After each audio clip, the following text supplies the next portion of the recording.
Welcome everyone. My name is Tanitra Pechevinichok, otherwise known to my students as Chef T. I'm a personal chef, caterer, and culinary instructor at Teaspoons, my boutique cooking school in Ladera Ranch, California. In this clip, we're going to show you how to clean a baking stone. Now, what I have here is my baking stone that's out of the oven, so it's still nice and warm. And what we'll need to clean our baking stone is a wooden spatula, a soft nylon brush, and our hot water here. While it's still warm, I'm going to go ahead and use my wooden spatula and give our baking stone a good scrub to remove any excess food there. And now all this browning that you see here on the stone is actually just due from pigmentation over time and from use. So it's okay, this won't come off, but it gives your stone a little character. It looks nice and used there.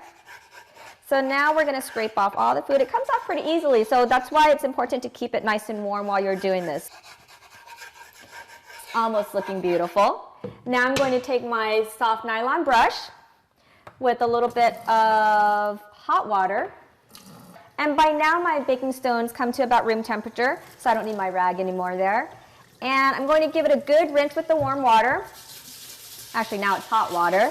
And using my soft nylon brush, I'm going to give it a good scrub there. And now you want to make sure you never use soap or any chemical products to clean your baking stone because it will absorb into the stone, and the next time you bake with it, it could cause your food to taste soapy. So all we're using here is a little bit hot water and the nylon brush. Give it a good rinse and make sure you dry it off completely. And remember, you can always pop this in your oven whenever it's on the clean cycle as well to give it a good deep clean. And now I have my baking stone nice and clean and it's ready for its next use. And that's how you clean a baking stone.